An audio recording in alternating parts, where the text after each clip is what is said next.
there are multiple opportunities across multiple UGC platforms, and they all have their advantages, different advantages, sizes, different demographics, all of that stuff. And that's why I always go back and I say, you've got to ask yourself the question, do you care about Gen Z and Gen Alpha first?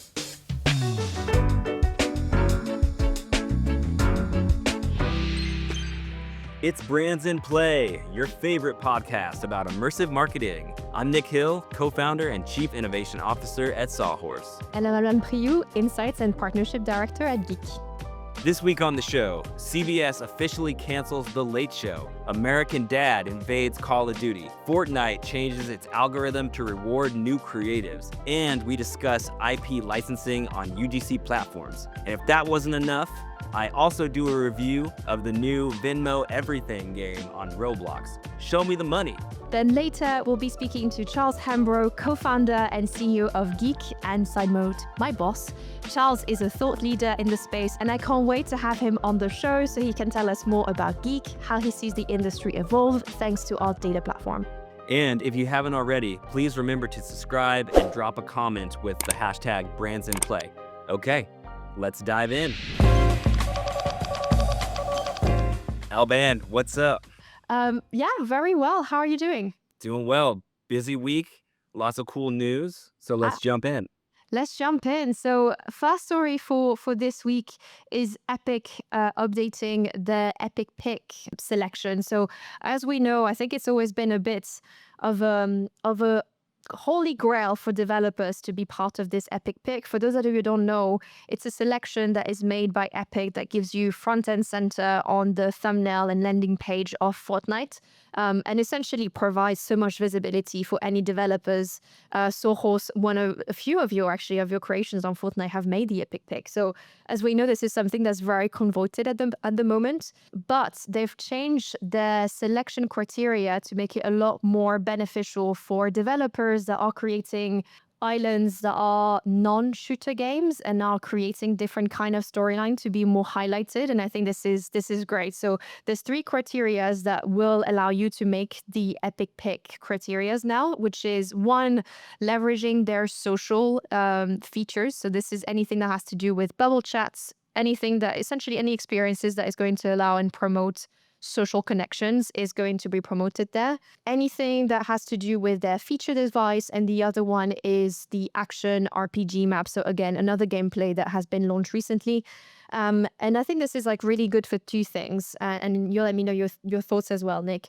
But it's always been a difficulty on Fortnite to create anything that's non-adjacent to Battle Royale. And this is now a bit of a push from Fortnite to be able to get different kind of experiences and really make this a platform. So I think for developers, it's good because it's rewarding the bold developers that are trying to think outside the box. And it's also great for brands because that means it's allowing a little bit more visibility to different kinds of non-shooter games. So I think this is really positive for Fortnite and a great move from their side. And I just wanted to highlight it. But I'm not sure if you saw that. What did you think about it? I saw it and I love it. I think it's a much needed move from Epic. I think it's really smart. Like to your point, I think a lot of people think of the Fortnite platform as a third-person shooter, now a first-person shooter. And there's all these different game types that are popping up, but having slow adoption. So I think by having Epic kind of boost all of these new game types in the algorithm, I think it'll encourage more creators to start creating different types of experiences. And that's what the platform really needs in order to grow and be more diverse. So I'm a huge fan of it. Absolutely. What do you have next? So my first story is all about how CBS has just canceled Stephen Colbert's late night show. This is due to financial decisions, according to the network. And the show essentially has been on the air for 33 years. Colbert had it for 10 years. You know, it had really great Nielsen ratings for a lot of years, but those have slowly been in decline. It's won, a handful of Emmys. And just because the ad dollars are now down and the ratings are down, CBS is, basically sunsetting the show and the tradition. And I think this is a signal that we're seeing less live broadcast. We're seeing more streaming, more social, and more gaming. and when it comes to entertainment. So kind of sad to see. Yeah, I mean, I don't see the show. I don't see the show leaving. I think it's going to get bought by another, as you say, another streaming platform. Like they're going to get the rights, I think. Because it was, I mean, that's just my perspective from like social, but it still is generating a lot of impressions, views, clips on social media itself. So, but it is, you're absolutely spot on where what is the futures of those broadcasters and live broadcasters when the ad dollars are not following and that's their main revenue. So I think we're probably going to see more streaming platform having those type of shows or purchasing those type of shows if they want to have like the licensing for it. So a sad time because I really liked I think those shows before, but it is I think this is a reality that we already saw. Like the new generations are not watching content there, and it's more about the platform as well as the content that needs to be slightly adapted and I don't know more Slightly adapted. But yeah, I mean, I think the late night format might not be dead yeah. to your point. It's just like, but I think broadcast is Oh, slowly dying. exactly. It Exactly. really is. And this is a signal. So yeah, it's bittersweet. It's sad Yeah, to see old traditions die, but it's also exciting. The attention economy is just shifting. Uh, absolutely. this is the natural way. Absolutely. What do you got for your next story?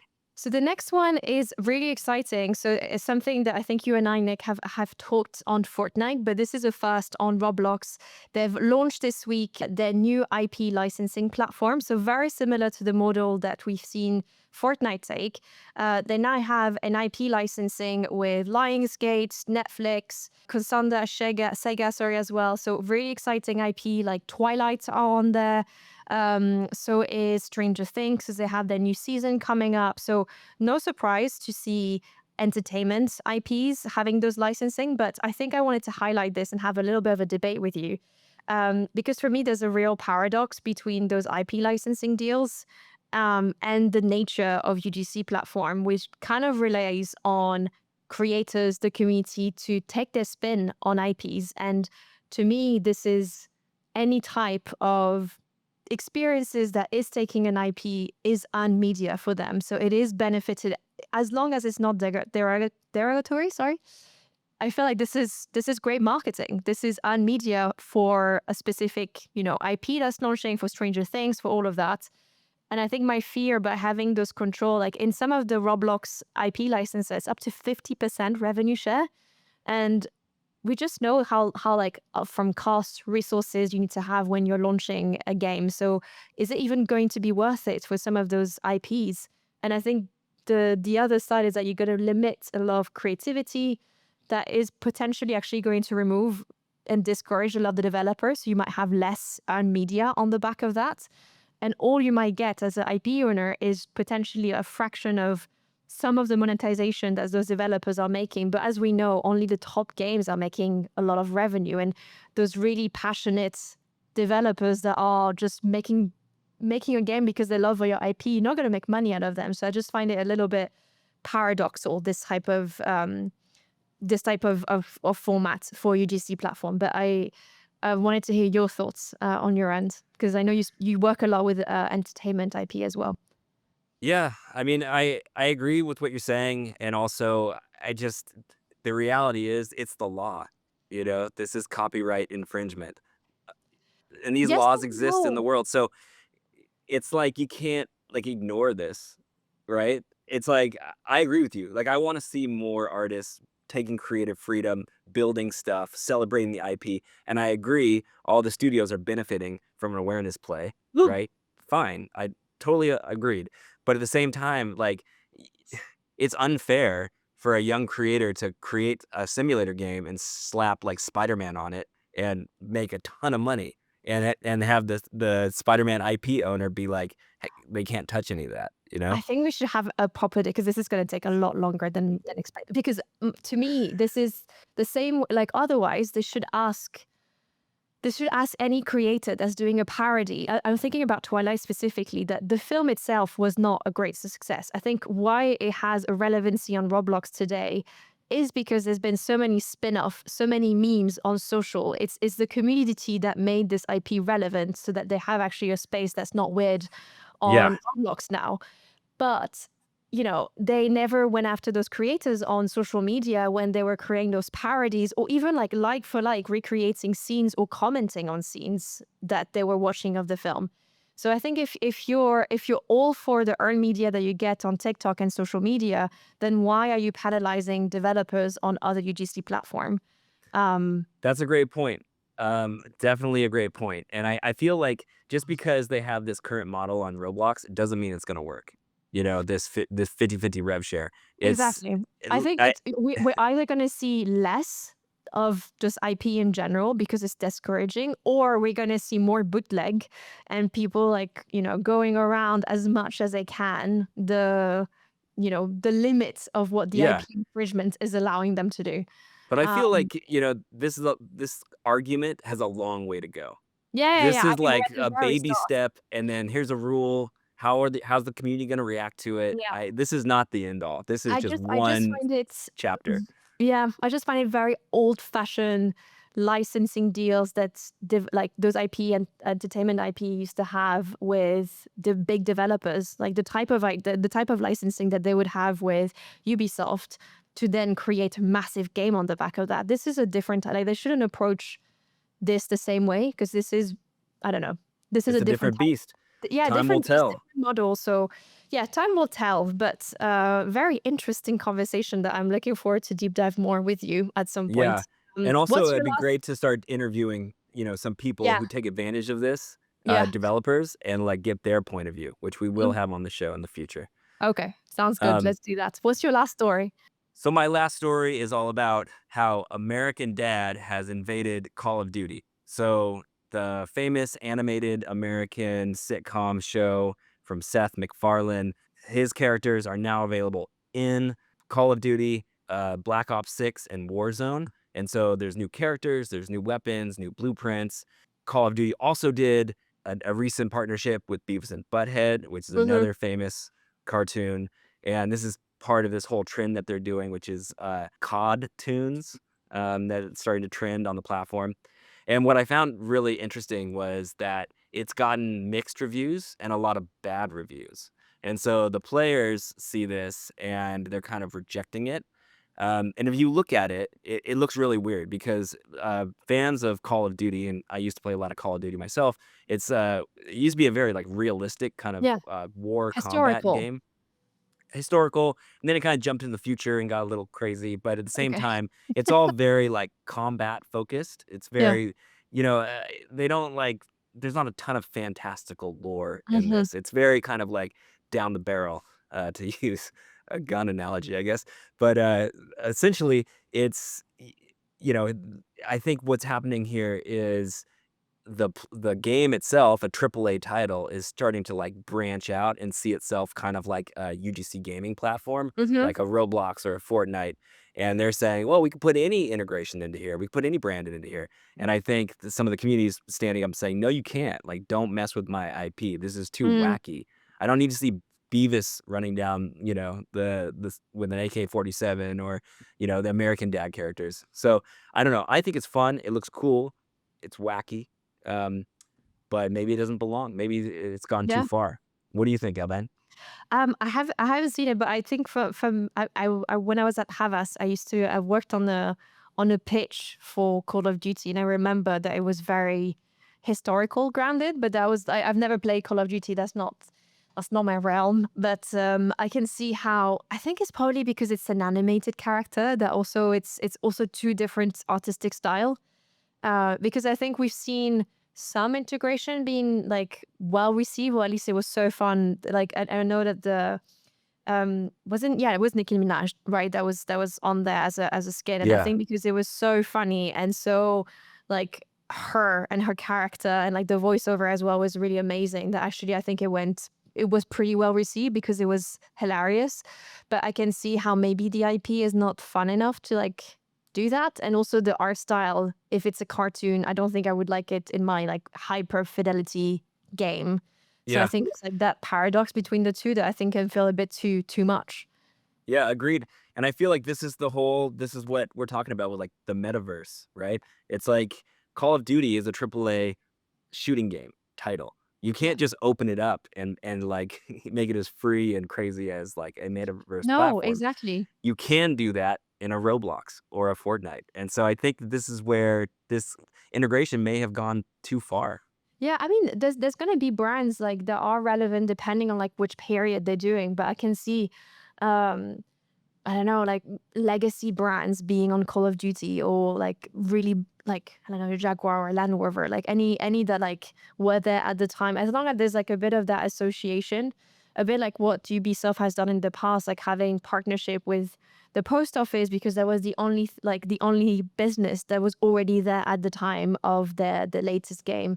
So I think it's still remembering why. I think what it shows is that they haven't really understood why people play Call of Duty. It's yes a battle game, like how do you call it, a shooter game, but also like there's a side of them that likes this hyper realistic and historically grounded um like gameplay. Otherwise, they will be playing Fortnite.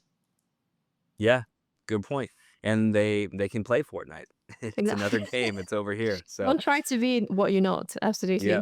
So that's the last story we had for the news. And now let's jump to our real-time review.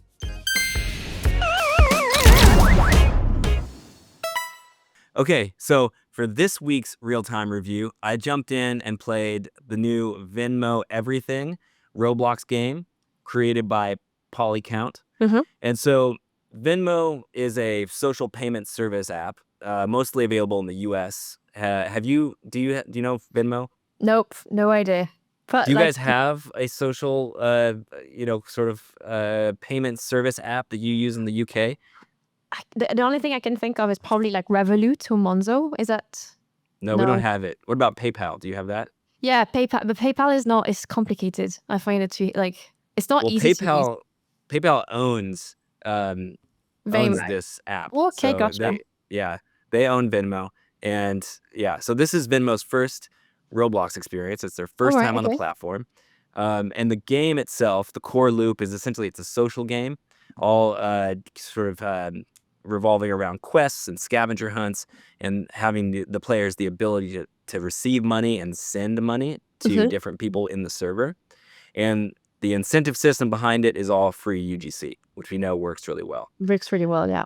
The timeline is it's not a persistent experience. It's just a pop-up activation. I think it's only supposed to be up for about 4 weeks, and Okay. it's been up for a week so far. And I think the purpose of it is to raise awareness of the brand and educate the players of Venmo's like core concept, which is basically social payments. Gotcha. Audience, although it's available to everybody, there are these disclaimers that constantly pop up that say this is designed for a 13 plus audience, Mm-hmm. which I thought was interesting. And performance so far, it's been up for a week. It's got 1.3 million visits and it's got a 96 approval rating. So not bad Okay. for a Not bad. branded Yeah, for first week. experience. Yeah. So my experience, I jumped in and figured it out very quickly. I thought the first time user experience was pretty clear. So I got to give it, props for that. I completely understood the game loop quickly and I was able to, complete it within a few minutes, Okay. all based on a scavenger hunt. And then one of the things I thought was interesting was you can give money, you can send money via your Venmo like account Okay. within the game to other people in the server. So and when you do that, you get experience points. So I did it and I thought it Okay. was kind of fun. I also went over to like groups of people and was jumping around and they were like sending me money, which felt pretty good. So I thought that was pretty cool. So things I liked about this, I like the art direction right off the bat. Like I feel like it looked cool, it looked Yeah. fun, youthful, and it definitely seemed on brand. So I thought that was cool.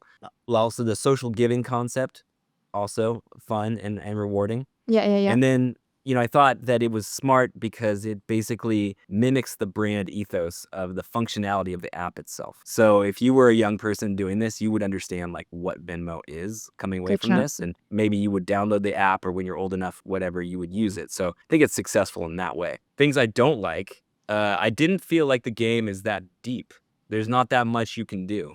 It's kind of a Okay. small space. Yeah. And, the core loop is the same. And it's kind of like just new quests get added for each of those 4 weeks. I could see how it could be a little redundant Mm-hmm. and not that interesting. So I could see why people might not stick around. And I wonder if there's an opportunity for them to go a little deeper in financial literacy. Mm-hmm. Just there's a lot to talk about money. Maybe it's not their place to do that, but Yeah. I do think that could have been something that was interesting. And I don't think it's very innovative. Like I don't see a lot of innovation here.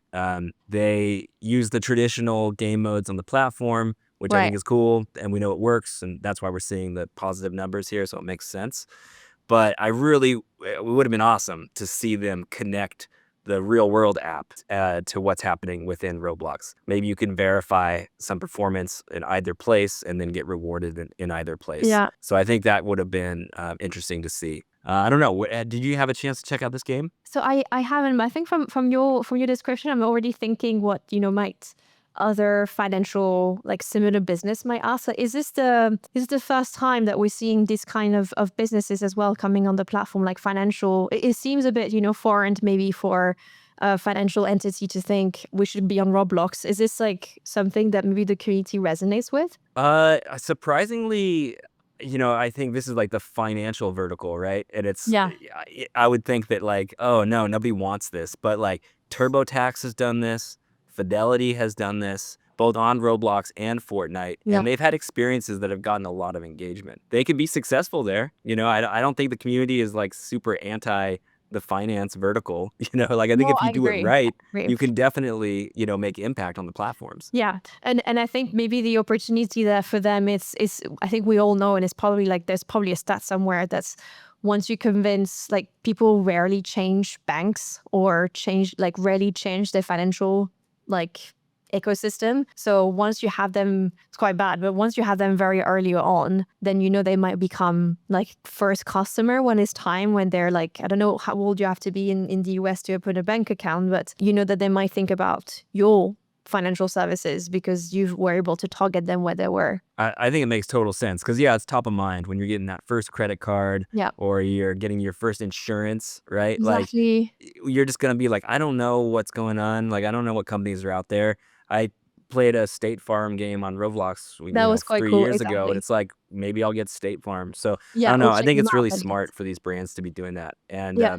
yeah, props to the team at Polyform and props to Venmo because I think this is it's a pretty good activation, and I think it's a test and learn moment. And I feel like Absolutely. they'll gain from this and they'll figure out if Yeah, they yeah, want yeah. to go bigger over time. And I think you're spot on. Where if it is a non-permanent experience, and just from that it screams awareness, and the fact that it was like available to all, but reminders of like 13 plus, and they were never trying to convert those audiences. It really shows again that it was like top funnel, and it was more about getting the brand out there. So maybe like what would be interesting is to see whether at some point they're going to start limited to the 13 plus, or I don't know how old again you have to be to open a bank account in the US, but then convert those users for like the next stage. I don't know. Right. I think we're going to see more and more brands connecting those dots. I Yeah, think for that we're still sure. in those early days of them testing the water and being in these places, Yeah. in these UGC platforms. But yeah, exciting. And that Very was dope. excited.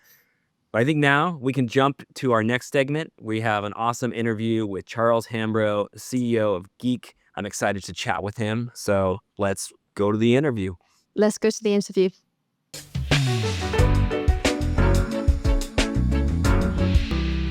I'm thrilled to be joined today by Charles Hambro, CEO and co-founder of GEEIQ, and someone I'm fortunate to call my boss, but also my friend. Charles is a thought leader in virtual worlds and is the brain behind some of the most innovative brands activation, from reviving limited items on Roblox to launching the first Gucci Xbox collab. Charles even founded GEEIQ before Facebook renamed themselves to Meta. He brings unparalleled insight to today's conversation, and I'm excited to explore GEEIQ's approach to virtual worlds and how they've been transforming brand engagement thanks to their data platform. Charles, it's a pleasure to have you. Welcome to the show. Thank you so much, Alban. I don't know if you can see by the complexion of my face, but my ears are burning. That, that was a wonderful opening I'm presentation from you. it, it's amazing to have you here. And I'm so excited that we can maybe deep dive a little bit more around for everyone to know more about Geek and what we do, but also learn a bit more about you. So I think the first question that we ask everyone that joins the podcast, everyone comes from very different backgrounds that is now working in this industry. So I would love for our listeners to know more about your journey, your background, what inspired you to initially start Geek. Let's start from there. Yeah, absolutely. Well, my background doesn't stem from gaming at all, or virtual worlds even. I actually did real estate at university, which I did 4 years at university doing real estate to realize that real estate was not something I wanted to do. But I was very interested in filmmaking, and that led me to work at another startup where we were helping brands create online video content. It's actually where I first met you, Or we Alban, met. as a Yeah. freelance producer that you were at that point. Uh, but it was there where I met my two other co-founders, James and Andrew, and they were both gamers. And I would say I was a casual gamer, grew up playing games, so knew about gaming. But we all were plugged in to the cultural phenomenon that was Fortnite at the time. And I think the Fortnite World Cup was displaying to lots and lots of people, but there was only Uber Eats food truck there. And the question was, why was there only a Uber Eats food truck? And I think it was Nike that was doing the shirt for the winner, and that was it. And it struck me that gaming is huge. There's a big culture behind it. And not many brands understand that it could be a channel of communication for them to reach audiences. At which point, identifying the problem that education and insights and data is probably the reason why brands haven't really gone in. And so I left that company to start Geek. And this is back in 2018. At that point, the broad understanding that gaming was valuable and brands aren't really taking advantage of the value. Yes, that's a very important mission, and we're so glad that you founded the company because you've driven and added a lot of value in the space. So I just want to talk about the clients, the kind of clients that you have, and how you work with them, and Yeah. how do you support them. Yeah. Well, it's a good question, and it's changed actually over time. We don't really provide agency services, so to speak, in terms of creating content. But I would say at the start of Geek's vision, we wanted to create a product and a platform. Now, it's all very well chucking a platform in front of a brand's face and saying, look, you should use this, it's going to help you get into gaming, when actually the need back then was very much education and upskilling. So really, we started a consulting arm where we started working with brands to advise them about how to think about gaming as a marketing vertical. And we got lucky enough to get Gucci as our first customer, and with them went on an amazing journey of taking them into multiple different gaming opportunities, right the way from esports all the way to going into Roblox. And they were one of the first brands that went into Roblox with us through UGC, by the way, which then graduated to virtual worlds like Gucci Garden.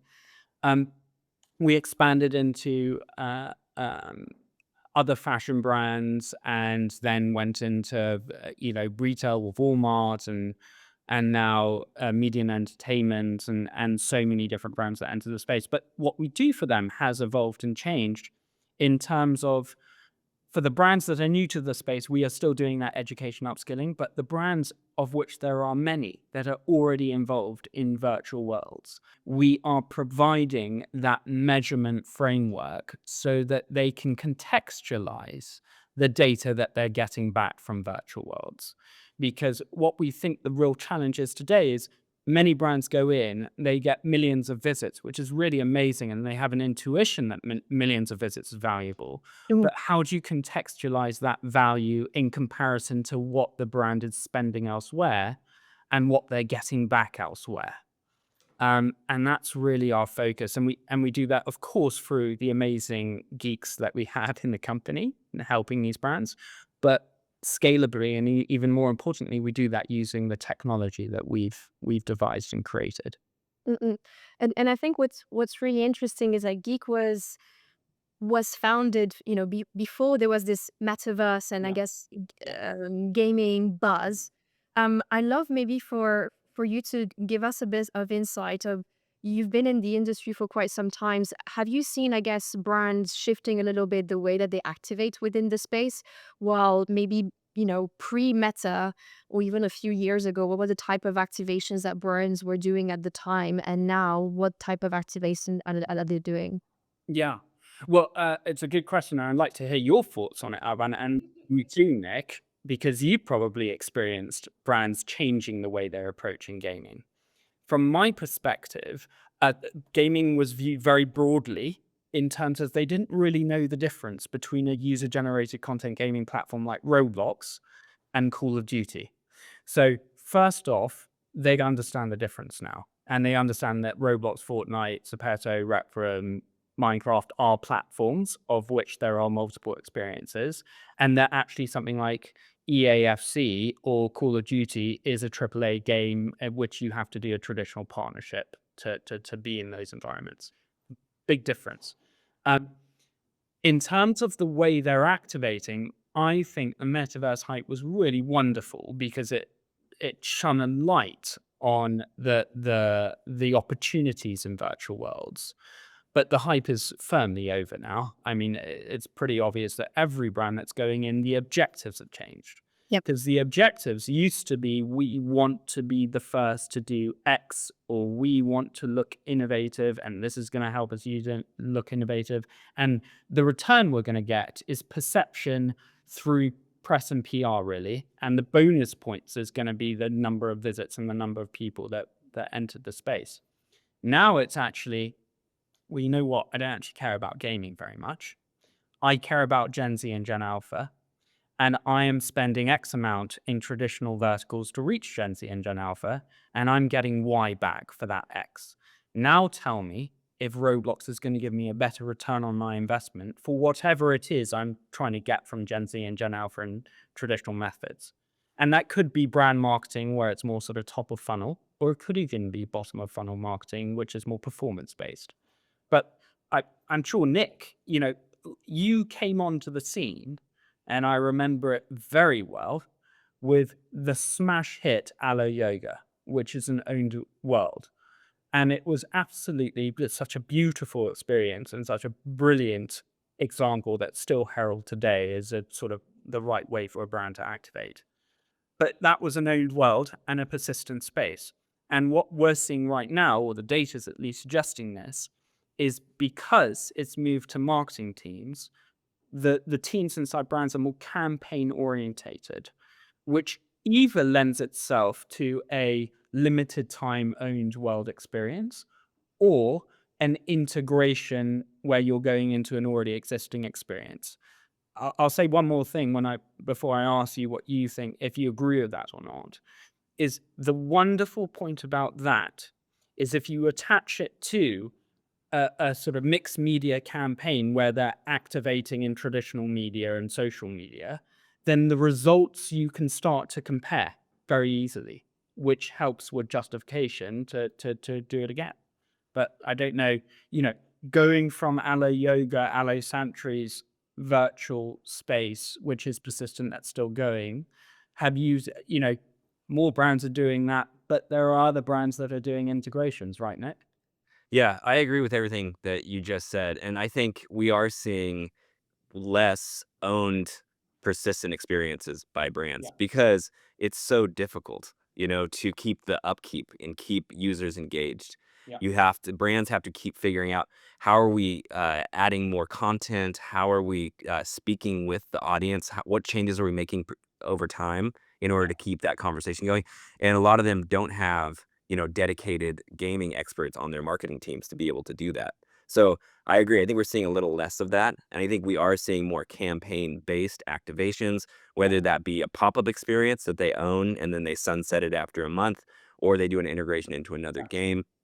I think one interesting parallel there is that can be the same thing as like an immersive commercial, right? Because in the real world, Brands spend money to make the commercial, then they buy media, and then it lasts for 30 days, and then Mhm. it goes away, and that works. So I think that, a lot of brands are looking at these UGC gaming platforms as a way to do that. Also, in general, I think I agree with everything that you said, but I feel like there's a lot of brands that still just don't have the playbook down. They don't have the blueprint. They're not looking at it as, oh, this is what I'm going to do with gaming this year. Yeah.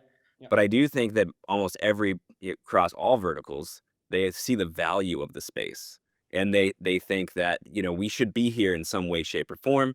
Mhm. We should be talking to Geek, getting some insights and some direction. But it's not like, hey, we know what we're doing No. at this stage. No, like any brand that does when they first went into social media. I mean, the stuff they were doing in the early days of social media, they wouldn't be doing now. Uh, Controversial take on gaming teams inside brands. I think they're at risk because the challenges is when and by the way, they still exist. I don't know if you notice inside brands is you still have the team inside the brand that's purely dedicated towards gaming, which in one level is wonderful because they're really focused on it. But the danger is they get siloed from marketing and therefore get judged differently. Yeah, Mhm. And you start to have, oh, we need to be self-sustaining because actually we're a separate gaming team with nothing to do with marketing. And all of the marketing collateral that they get from it doesn't get judged or counted. yeah, So actually, I think brands really need to think about moving this into marketing and having gaming as an extension of a marketing channel, like social as an extension of a that's right. marketing channel. Yeah, I think Right. I absolutely agree with you. I think the key here is to have your gaming strategy integrated within any other marketing pillars that we have. And I think to touch upon what you were saying around moving away from owned and more around shorter term campaigns, I think there is also a shift like economically where right now I think a lot of marketing teams are more looking at scale reach, and I think don't have enough leeway to be able to invest enough in own and growing community, which will be more something that you do when you want to have an impact on your brand marketing. And right now it's more around how can we get as many eyeballs as possible towards our specific campaign. And I think this is why we're seeing a higher rise around paid media solution within gaming, but also integration, which is a smaller lift to make sure that you're targeting the right audiences. I think the one vertical that has figured it out is, I think we're all aware, is the entertainment industry when it comes to film marketing, especially for films that are PG-13 and younger. Mhm. I think those marketing teams of that vertical know that they have to, advertise inside of these spaces like Roblox and Fortnite, and that is a part of their marketing budget. So those teams go, cool, yeah, we're doing social, we're doing broadcast, out of home, Roblox. They've got it figured out. I'd like to see more verticals understand it in that way. Why is it that media and entertainment has figured it out? That's a great question. I think there's a couple of reasons. It's all goes back to data, which is your guys' expert, area, which is like they do exit polls at theaters and they ask Mhm. everybody, why did you see this movie? How did you become aware of it? And they're seeing massive reports of like a lot of data coming back saying, I played the Roblox game. That's why I'm in this movie theater right now. So they're Yeah. taking that and they're saying, wow, they're trying to reach young people, and they realize that, well, we can't reach them. They're not watching TV. They're not listening to the radio. They're barely looking up at the billboards when they're driving to school. They're on their phone. And so they go, cool, we got to reach them that way. And it's working. So now it's no longer innovation. Now it's straight up performance marketing. You know what's quite interesting about that is media and entertainment were quite late to UGC gaming platforms. True. They did not ride the hype wave that happened in 2021, 22. The luxury fashion brands and fashion and apparel were actually first. And I actually think that because media and entertainment has been in gaming for a very long time, Mhm. previous to that, in traditional gaming, they actually they didn't see gaming as marketing. They saw it as an entertainment vertical for their IP. And they by accident or by on purpose had the benefit of looking at everyone else and seeing what's worked and then come in with the marketing angle. Do you know what I Yeah. mean? In a strange way, they were actually early to gaming, but late to UGC gaming. Yeah, and I think funnily enough, they are adopting a model that is very hereditary to the way that they were engaging with gaming developer by requesting IP Yeah. licensing. Nick and I talked about this earlier on this episode, but I would be actually quite interested to hear your thoughts on, what are the maybe there's two questions here. One, Yeah. I think there's still a bit of misalignment on the nature and the models of platforms like Roblox and Fortnite and Yeah. Zapato compared to traditional AAA games. So maybe something that we can touch upon. And I'd love to understand from your end what you thinks are going to be the top UGC platform. We're quite well aware on what are those UGC platform on social media. And if I'm a brand right now, I think I'm hearing a lot of buzz around different platforms. So how would you depict as a brand marketer which one are the UGC platform to be able to determine what model they have? And then to know which, I guess, where you have a little bit of money around marketing to go on UGC platforms, which one should you select? Yeah. What would be your advice, Charles, to a Alban, you brand new brand know, I'm marketer? gonna give you the sort of consulting answer, which I'm really excited about that. makes me feel a bit sick saying it because it sounds so cliche. Don't say it depends. Politically, I'll try and make this as clear as possible without saying it depends, but I'm dangerously getting close to that. What are your objectives? Because, like, you know, there are multiple opportunities across multiple UGC platforms, and they all have their advantages, different advantages, sizes, different demographics, all of that stuff. And you've got to ask yourself the question, what are you trying to accomplish here? Because once you know the answer of that, that will technically lead you down a path.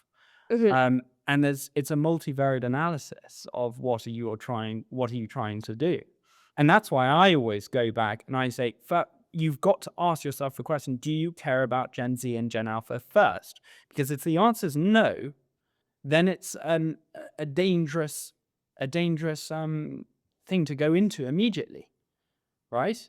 And if mhm, the answer is yes, then you need to go down on the route. What are we currently doing? Forget about gaming. What are we currently doing on traditional media opportunities to do that? And how much are we spending? And what are we getting back? And then you can ask yourself the question because now you understand what you're getting. Because by the way, if it's more expensive to do it in Roblox, then it's not really worth doing it. Or you need to kind of think, okay, it's more expensive to do it in Roblox if I do an own world and that own world only gets 2 million visits. But if it gets 10 million visits that is at what X price, then it is more effective than traditional social media. mhm, So mhm. that Yeah. you really have to be quite cold and boring and mathematical about it. Obviously, I would say that because I'm, deep data platform. But yeah, The proof I is in think the that answered your performance. question, Alban. I went on a rant again. No, no, I agree with you. I think there's what we're seeing is that there's very different platforms that addresses audiences like quite differently of different age. But I think what we're seeing now is probably I don't know what you think, but I feel like the audiences are going to start to cross over between these platforms, and then it's going to be more around what are the different capabilities. Capabilities. Exactly. Yeah, yeah. Well, um, Roblox is very capable and very malleable Mm. and has the largest user base. So that's why you're seeing most brands go there. Yeah. Agree there. But let's talk about the results and the purpose. We talked about like what does good look like for these brands when they Mm. activate in these spaces. If I'm on a marketing team, what does good look like for me? What should I be walking away with experience? What is proof that's money well spent? And I think how are you defining success at this stage? And can that be benchmarked with the way they currently understand, like a view on TV or a click through on the web. You know what I'm saying? Like how should they be thinking about it? Yeah, great question. And again, slightly good looks different depending on what your objective is. But let's, without going down that rabbit hole again, let me try and add something to that. I think it's better to compare the results you're getting from virtual worlds versus your traditional marketing channels. Is it possible? Yes, it is. But you've got to start with how are you measuring the results on your traditional marketing channels, and then apply. You will then get a value of a visit. The challenging point of the value of one visit on Roblox is going to be inherently linked to the value of the engagement you're getting on traditional social media. So for one brand, it might be 2 cents a visit for engagement. But for another brand, actually it's 10 cents a visit, depending on how they're valuing engagement on TikTok. So this, I feel like a snaky politician with these answers, but honestly, it's true. That's why you've really got to understand what you're getting back from traditional channels. And then it's really quite straightforward to compare the results inside Roblox. Well, thank you so much, Charles. That's all the time that we have. Couldn't thank you enough to come on today's episode and sharing some of the insights. I know that some of them were tricky questions, and I think it's always really depends of the brand strategy and what they're trying to achieve. But I'm really excited that you were able to join in. Thank you again. Oh, well, thank you so much for having me. I listen to you both while I'm cleaning my apartment over the weekends. So thank you. So, and The it best keeps me time up for to it. date with what's going on in the virtual world space. So keep going. And I think you guys are doing a fantastic job yourselves, but for the rest of the industry, it's great. Amazing. Thank you, Charles. Thanks for coming on the show, and keep up the great work with Geek. We're excited to see it grow over time. Yeah, lots of exciting stuff. Thanks, Nick. Thanks, Alban.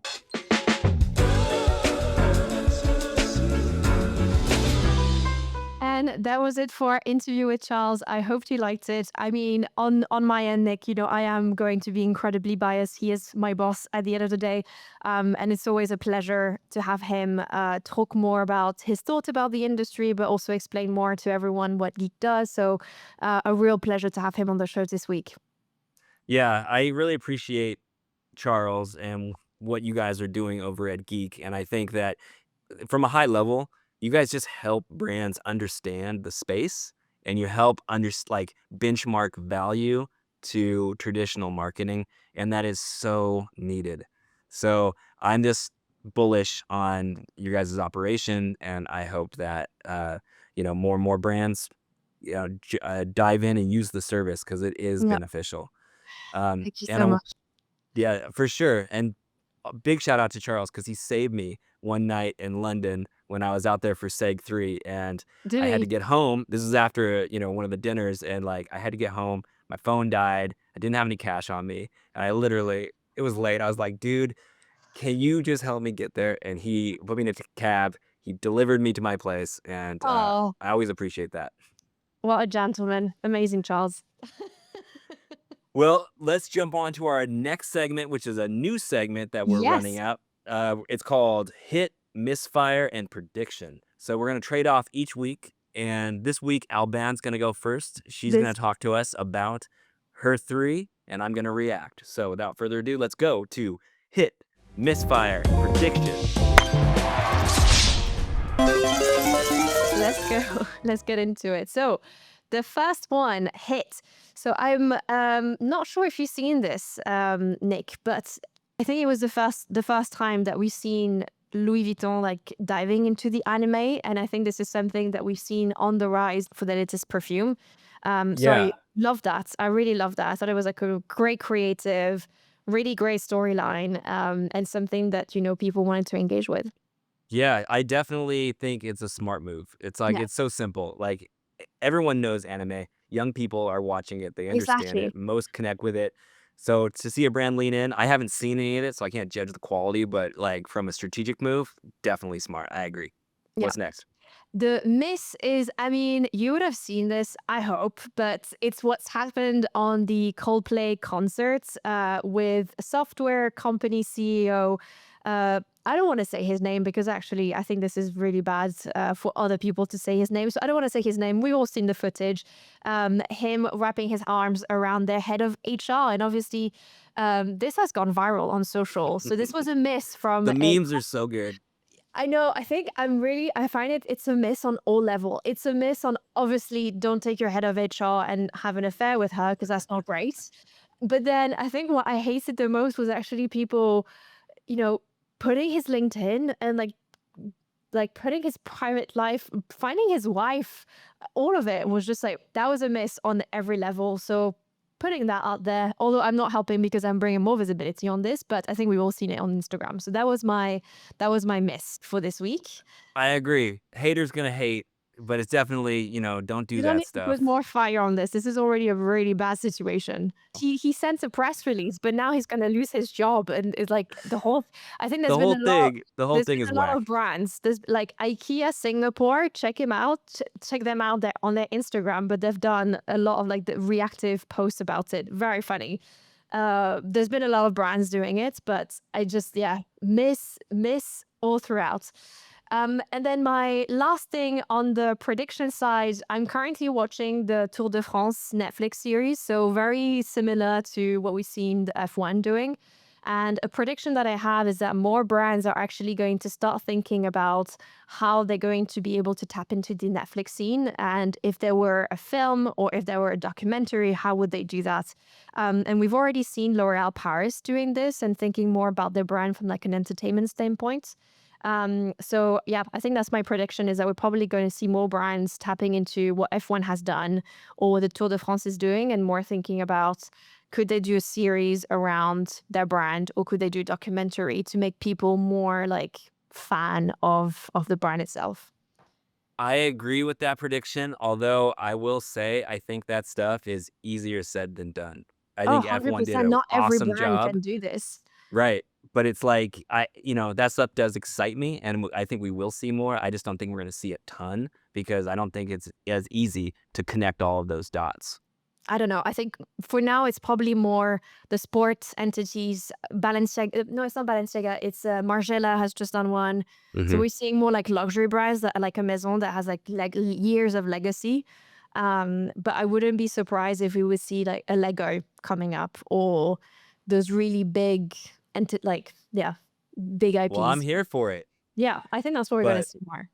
that's a wrap on this week's episode. I want to say a big thanks to Charles for coming on the show. And I want to thank all of you listeners for tuning in. We appreciate you. And be sure to check us on our next episode, because we'll be doing a crossover episode with our friend from the Kids Media Club podcast to cover the latest trends in children's media. Yeah, that's going to be a good one. You don't want to miss out. So that's a wrap. Okay, Edward, please read us out. And that was Brands in Play. Thank you for joining the podcast where we explore immersive marketing and the people who are leading it. Co-hosted by Alban Payou and Nick Hill. Our show today was produced by myself, Evan Rigu, with creative direction by Joey Jerder and Java Chasby, and audio engineering by Samran Kiyu, as well as a massive shout out to Ben Caro. Be sure to join us every week for brand new episodes. The views, thoughts, and opinions expressed in this podcast are solely those of the host and guests and do not necessarily reflect the views, policies, or positions of host employers. The information shared during this podcast is based on personal experience and publicly available information and is intended for informational purposes only. Any references to specific platforms, companies, or partnerships are made in a personal capacity and do not imply endorsement, partnership, or official association with any organization mentioned.